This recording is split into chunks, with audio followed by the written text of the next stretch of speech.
Montana Territory, August 1882. The train hissed to a halt in the dust-choked station of Red Willow Steam, rising like a ghost into the pale morning sky. Xavier Ashford stood on the splintered wooden platform, arms crossed, boots planted wide, watching with a guarded stare. He hadn't asked for a wife, hadn't written any letters, but here she was, stepping off the train like she belonged in a life he never intended to share. It had been Clara's, doing his sister persistent and meddlesome in the way only someone who loved him too much could be. She'd written to the agency without telling him, sent the letters stamped with his name, and her hope, believing a woman's presence might pull Xavier from the shadowed shell he'd been living in since the war ended. He had buried enough already. His wife, his son, pieces of himself that had never truly come back from Virginia soil. He didn't need some wide-eyed stranger thinking she could patch up what was already lost. But then he saw her. Her hat sat crooked from the wind, and the hem of her traveling dress was lined with the fine brown dust of the Montana plains. She descended the train steps slowly, one gloved hand gripping the iron rail, the other clutching a worn leather satchel. Her posture was upright, but her shoulders sagged with the kind of exhaustion that didn't come from travel alone. Her name was Odessa Hartley.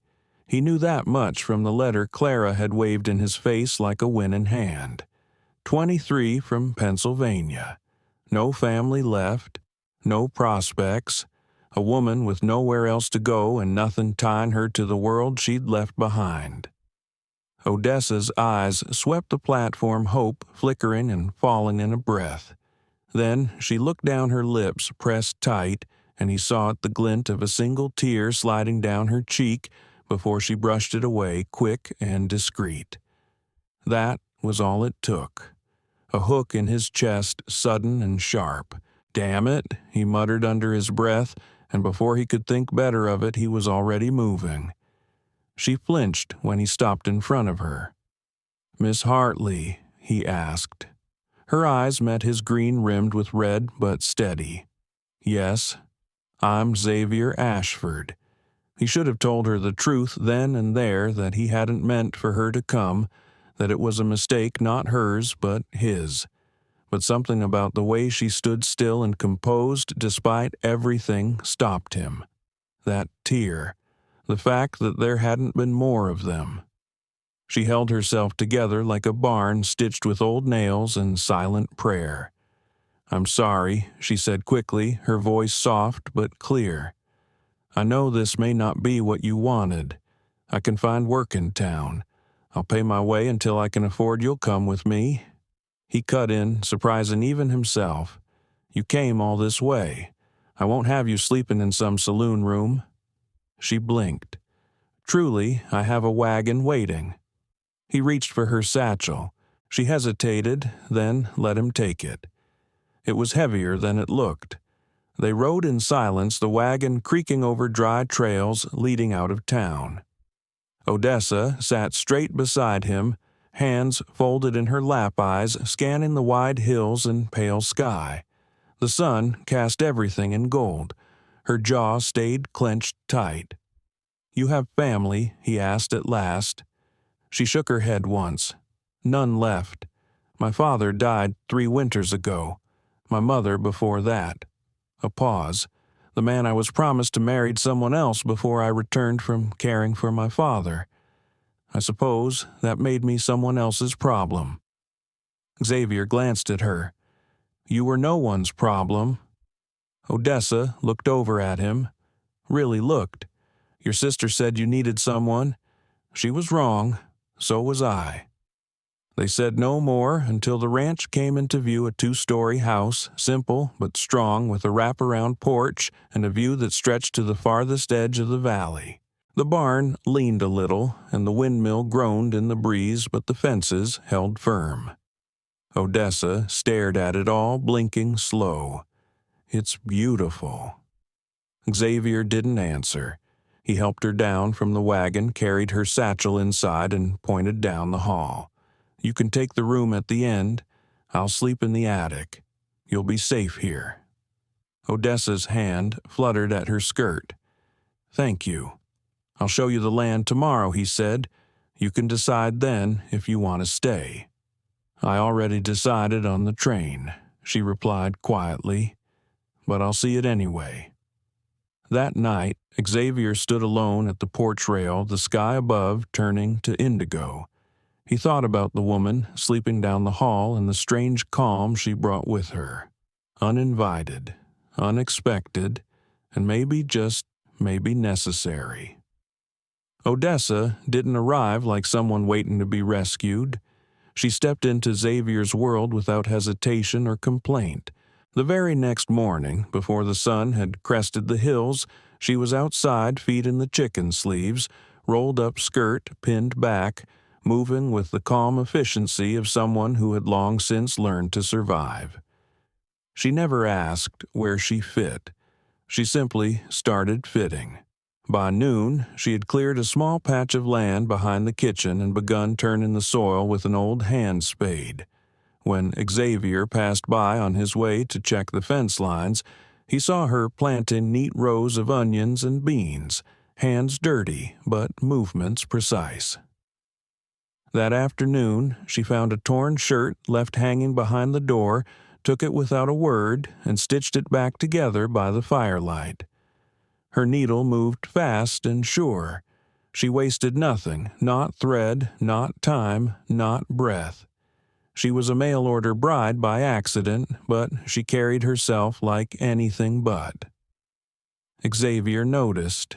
He didn't say so, but he noticed. Each day brought a new quiet task patching the henhouse roof with leftover tin scrubbing old pans until they shone boiling water for clothes that hadn't seen proper washing in months. She moved through the house like she had always belonged there, and yet never once did she assume it was hers. They spoke in pieces, short questions, clipped answers. Nothing that resembled conversation, but enough to begin understanding. "You have family?" Xavier asked one evening as they ate by the fire. Odessa shook her head. None left. He didn't press. He knew the weight of silence and the grief that clung to it. Still, something in her tone made him ask, "What happened?"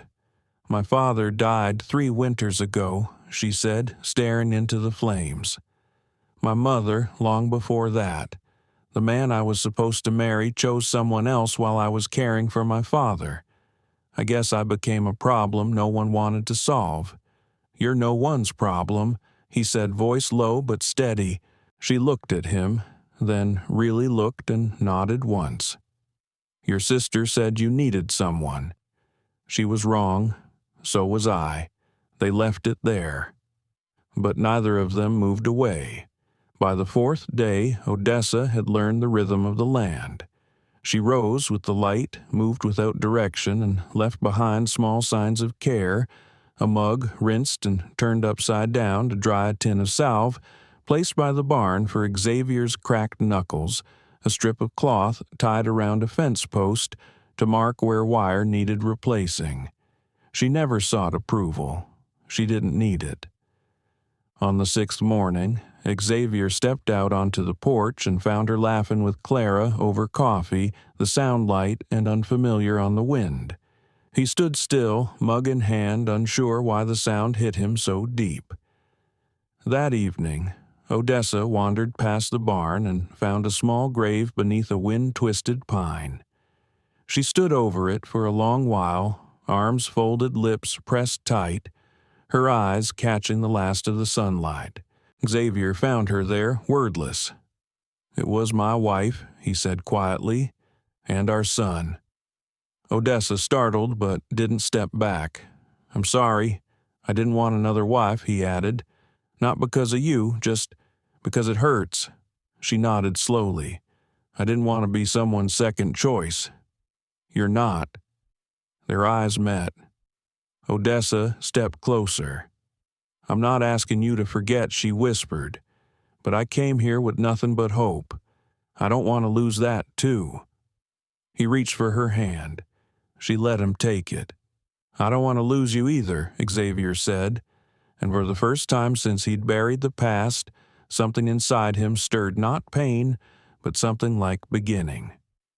Odessa smiled, then soft, real unafraid, and from that moment something shifted between them, not declared, not defined, but felt, as sure as the earth, as quiet as morning. They didn't talk much, not at first, but the silence between them wasn't harsh or awkward. It settled around them like an old quilt, worn and familiar, stitched together with quiet understanding. Each morning they rose with the light and worked side by side. Xavier didn't direct her, and Odessa didn't ask for instructions.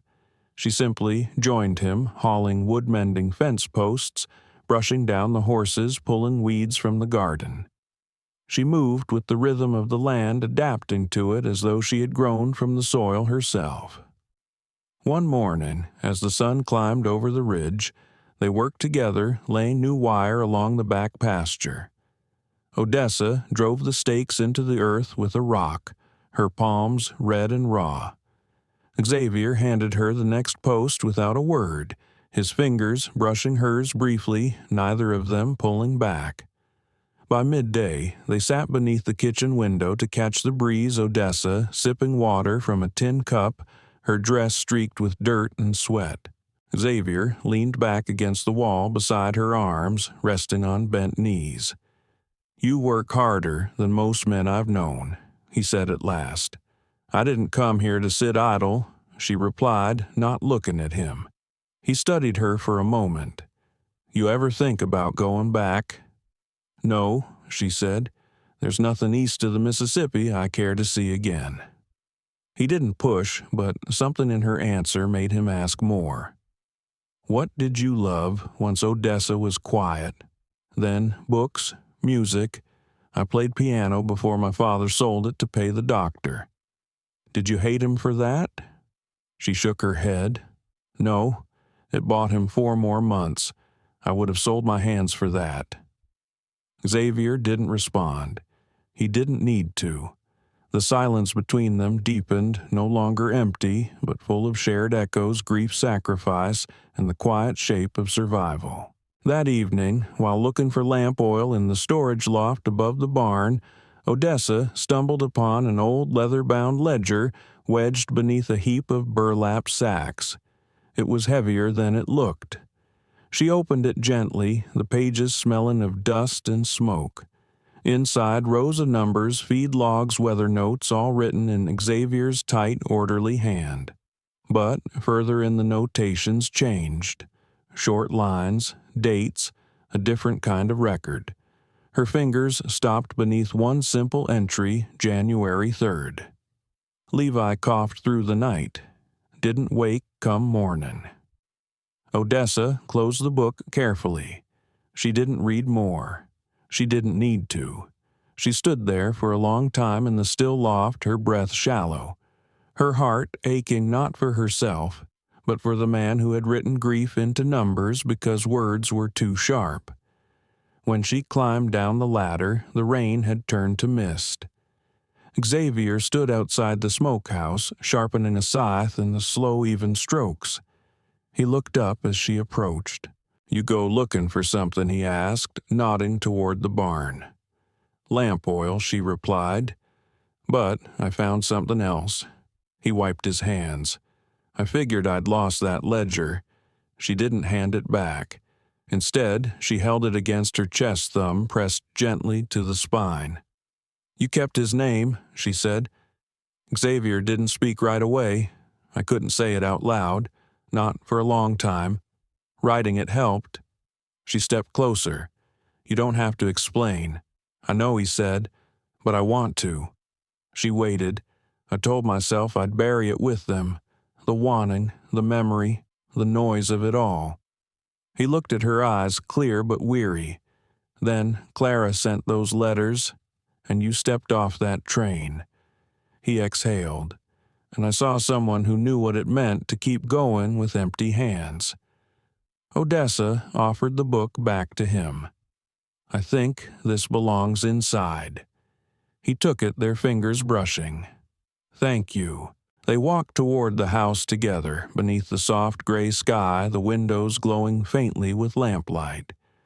Inside, she hung her shawl by the stove and began slicing potatoes for stew. Xavier placed a ledger on the shelf above the hearth and sat across from her. "You ever keep a journal?" he asked. "I did. Once, when I was 14. I stopped after my mother died. It felt foolish writing things no one would ever read. I'd read them," he said. She looked up. "Why?" "Because I want to know the parts of you don't say out loud." She turned back to her cutting board, quiet. "Maybe one day. I'll write them again." The stew simmered slow. The house was still. Outside, the wind stirred the trees, and inside something else began to stir too, a tenderness neither of them named, but both had begun to trust. The rain tapped gently on the windows the morning Odessa picked up her pen again. It had been nearly a decade since she last kept a diary. Back then, she wrote from longing grief and the ache of being forgotten. But now the ink moved across the page not in sorrow, but in quiet, cautious hope. August 10th, she wrote, "He remembered his son's name and trusted me with it." She folded the page and tucked it beneath the drawer of her small writing desk. The act was simple, but it meant everything. She was no longer just surviving. She was beginning to root. The house had changed. Xavier noticed it before he could name it. The silence inside no longer echoed. It felt steady. Rooms that had once been filled only by dust and memory now held warmth, the scent of coffee in the morning, soft laughter from the kitchen, and Odessa's quiet humming as she sewed beside the fire. She mended curtains from old flour sacks and lined shelves with jars of pickled carrots and dried apples. He built new steps for the porch and oiled the hinges on the barn door. Their hands moved independently, but their work bent toward the same purpose, making something last. One evening, while Odessa stitched near the hearth and Xavier read from a weathered book of sermons, she looked up and asked, "Have you ever had someone stay through winter since—" "No," he answered, voice low. "You'd be the first." She nodded and returned to her thread, but her heart beat louder than the fire snapping in the stove. In the weeks that followed, their plans shifted from chores to the future. "We'll need to fence in the garden," she said, brow furrowed as she knelt in the dirt sleeves rolled. "The chickens tore up the lettuce again." "You can use the wire I stored behind the barn," Xavier replied. "I'll use wood for the back pasture. What's here, it's yours too." She studied him, unsure. "You say that like it's simple." "It can be," he said. By the time the frost crept into the fields, they were no longer just maintaining the land, they were building something entirely new. Odessa found herself standing beside Xavier beneath the open sky, mapping out where the nursery would go. He unrolled a yellowed sheet of paper with a faint sketch he'd once drawn and never finished. "I thought about this," before he said, "when she was alive." Odessa didn't press. She only reached for the edge of the page. "You still want it?" His eyes met hers, now more than ever. Together, they cleared the back corner of the house. Xavier hauled pine beams, sealing them with care. Odessa laid out old quilts and traced ideas in chalk on the floorboards. Some nights, they didn't speak at all. They didn't need to.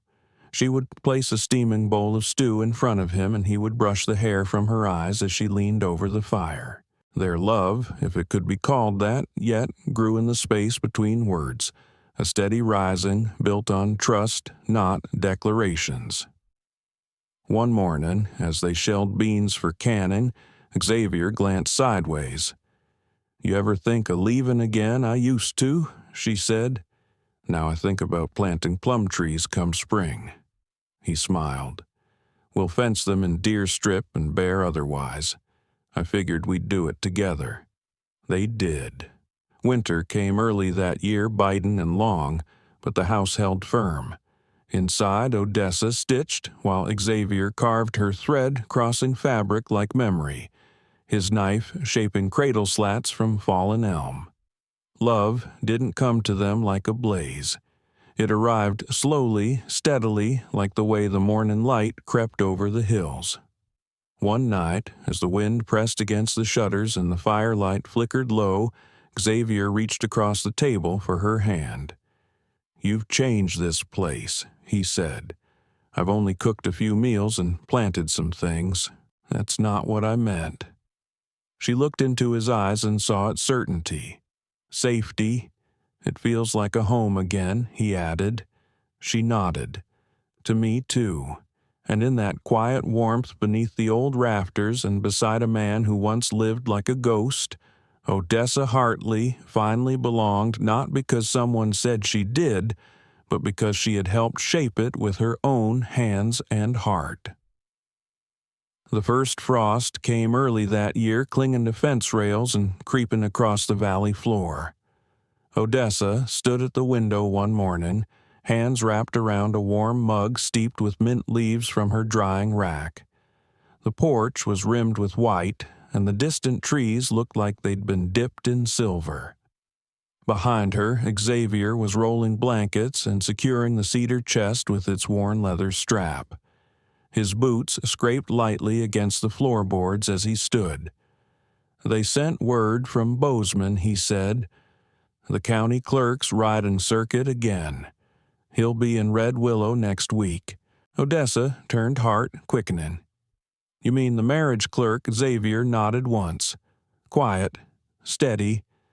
She set the mug down slowly. "You don't have to." "I want to," he said, cutting her off gently but firmly. "Not because folks might talk, not because Clara sent letters. I want to because every morning I wake up, your name is the first thing in my mind, and I want it spoken beside mine. Properly." Her throat tightened. She gripped the edge of the table for a moment before answering. "All right," she said softly. "But if we're doing this, I want it done in the valley east of the ridge, the one with the cottonwoods. That's where I first started to believe this place could be home." He smiled then, small but sure. "Then that's where we'll stand." The days that followed passed in a hush of preparation. Clara arrived with a bundle of muslin she'd kept tucked away for years, and together she and Odessa shaped it into a simple gown that could be worn over winter petticoats. Xavier didn't ask for details. He spent his time hauling cedar boughs and clearing the trail toward the grove.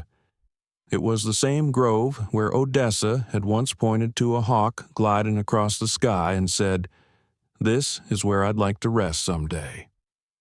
On the morning of the wedding, the frost still lingered in the shadows, but sunlight spilled warm across the hills.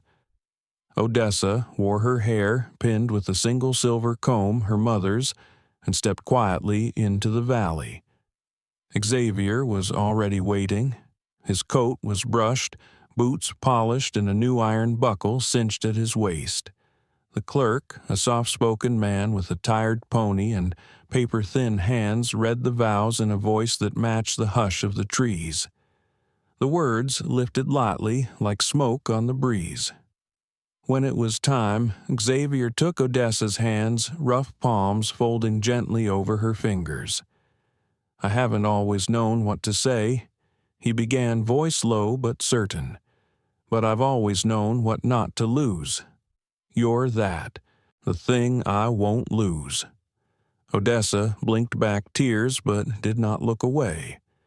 "I came here hoping for a place to land. I found a home, not in the house, not in the land, in you, and I won't leave it." They signed the paper on the flat stump of a fallen cottonwood. The clerk tipped his hat and rode off before noon, leaving them in the golden hush of their chosen place. That night, back at the ranch, Odessa stirred a pot of wild rice and bone broth, while Xavier fitted a new hinge to the pantry door. The house didn't feel fuller exactly. It felt steadier, like something had clicked into place at last. After supper, they stepped outside, the stars stitched thick across the velvet sky. They didn't speak. They didn't need to. Xavier reached for her hand, and Odessa leaned against his shoulder, the top of her head fitting beneath his jaw, as though it had always belonged there. "You ever think of leaving again?" he asked after a while. "I used to," she said. "Now I think about planting plum trees come spring." He nodded. "We'll need to fence them in deer strip and bear otherwise. I figured we'd do it together." Xavier squeezed her hand. "We will." And they did. Their marriage wasn't loud or showy. It didn't change everything in a day. But it steadied the house, it softened the air, and somewhere in the quiet between their joined hands, love rooted itself so deeply that no wind could shake it loose. Winter settled deep and hard across the valley.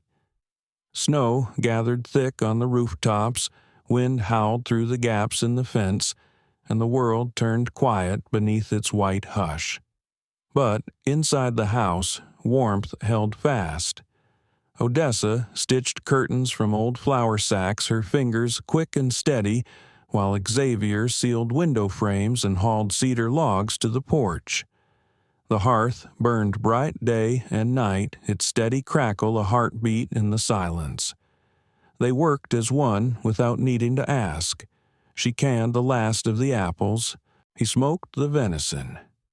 She laid straw under the crates in the cellar. He patched the shingles above the pantry. Their rhythms synced like breath and heartbeat, one finishing what the other had begun. In the nursery, they laid each beam by hand. Xavier had unearthed the old plans from a drawer where they'd sat gathering dust for years, lines faded but still legible. Together, they brought them to life. Odessa chose pale blue for the cradle quilt, stitched with tiny plum blossoms, the kind she remembered from her childhood churchyard. Xavier carved the cradle from a fallen elm he'd found on the south slope, sealing it with pine tar and quiet pride. "I thought I'd never finish this," he said one night, his hands running along the smooth edge of the wood.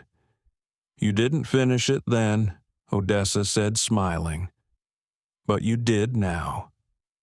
Outside, the world froze, but inside their walls something bloomed. When spring came, it came slowly.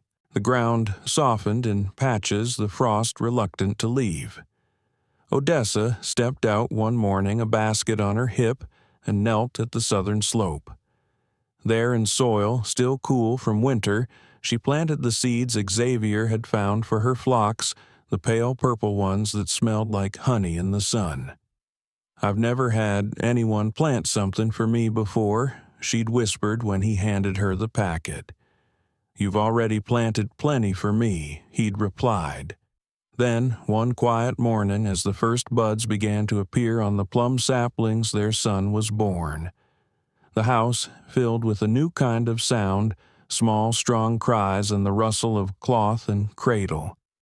They named him Levi. It was the name Xavier had once written at the back of a ledger, a name he couldn't bear to say aloud until Odessa came. When she suggested it, his hands stilled on the cradle rail. Then he nodded once, eyes full of something too deep for words. Levi had his mother's calm eyes wide and knowing, and Xavier's dark hair. He watched the world in silence, fists curled as if he already understood its weight and wonder. Clara came and wept when she held him. "He looks like you," she whispered to Xavier, but Xavier only looked at Odessa. Later, when the baby slept swaddled in a patchwork quilt Clara had pieced from scraps, Xavier and Odessa sat together on the porch. The sun was set in gold, stretching long across the fields. "Do you remember the night I arrived?" Odessa asked softly. "I remember everything about it," Xavier said. "I thought I'd made a mistake." "You didn't." She gazed over the land, now green with new life. "When I first saw this place, I imagined what it might sound like. Full of life? Not loud, just lived in." She turned to him, eyes warm. "Now," she said, "it sounds like home." Xavier reached for her hand. She let him take it. They sat in silence again. But this time it wasn't emptiness. It was the fullness of everything they'd built, from grief and silence to a love that asked nothing but offered everything. Their journey hadn't begun with joy. It had started in dust and doubt. But it had grown slowly, surely, into something that could not be undone. Not by wind, not by memory, not even by the pain they once carried. It had become a family. Years later, as the seasons turned like pages in a long, quiet book, the house that Xavier and Odessa built stood firm against the winds of time. The walls bore the scent of wood smoke and wild flowers. The floors creaked under the weight of memory and laughter. And in the nursery now, a room of books, sketches, and scattered toys, their son, Levi, grew steady and bright. When Levi was old enough to ask how his parents met, they didn't dress it up in fairy tales or easy answers. They told him the truth. They told him about the letter Clara sent without Xavier's knowledge, about the train pulling into Red Willow Station, steam hissing into the sky, and a woman stepping off with dust on her hem and nothing in her satchel but courage. They told him how Xavier hadn't planned on a wife, and how Odessa hadn't expected to stay, how grief had carved them hollow in different ways, how they had not fallen in love all at once but had chosen each other day by day, in work and silence and shared meals and hard winters. They told him how real love is not born of perfection, but of patience, of persistence, of planting seeds in frozen ground and believing spring would come. "Love," Odessa once said as she brushed Levi's hair back before bed, "isn't something that finds you ready. It finds you willing."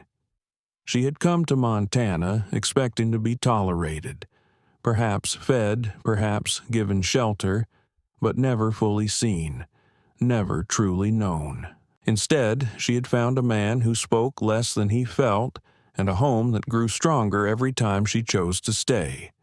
And she did stay, not because she was a mail-order bride, but because she became something far greater, a partner, a mother, a heart at the center of it all. There were still hard days, days when the cattle got sick or the roof leaked, when the land pushed back and the storms lingered. But those days no longer felt like the end of something. They were part of it all now, part of the life they had built from the broken pieces of what came before. Each spring, Odessa planted plum trees along the southern edge of the pasture. The same kind she remembered from her childhood, pale blossoms with a scent like honey and memory. And each spring, Xavier built the fence a little stronger around them, not because she asked, but because he saw what mattered to her. Levi watched them both. The way they moved together, spoke without needing words, argued with gentleness, and laughed with ease. He saw that love was not made loud. It was made lasting. On quiet nights, Odessa still wrote in her journal. Sometimes it was just a line or two, sometimes a full page, but always it was honest. Today he held my hand without needing a reason. The plum trees bloomed early this year. He brought me the first blossom. I'm not waiting to belong anymore. I already do. And in the room beyond the open door, Xavier would sit by the fire, eyes closed, listening to the wind outside, content in the knowledge that the house was no longer silent and never would be again. Their story was not grand or famous.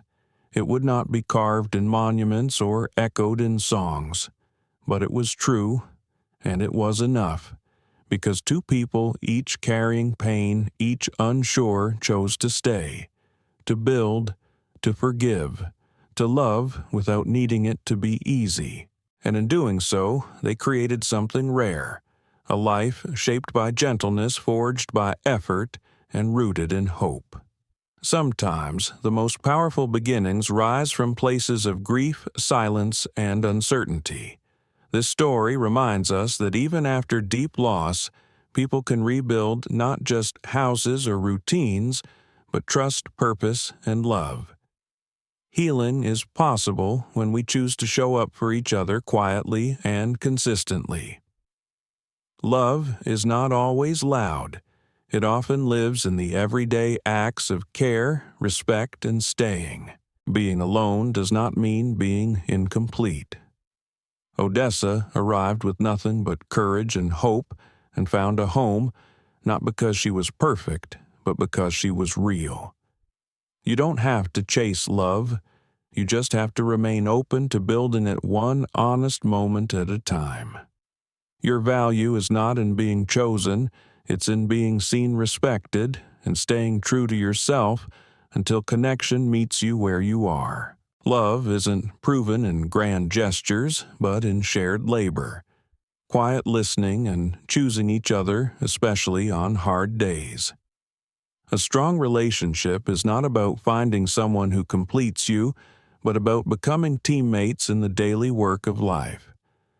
The most lasting marriages are built from small kindnesses, shared burdens, and mutual belief in a future that is better together.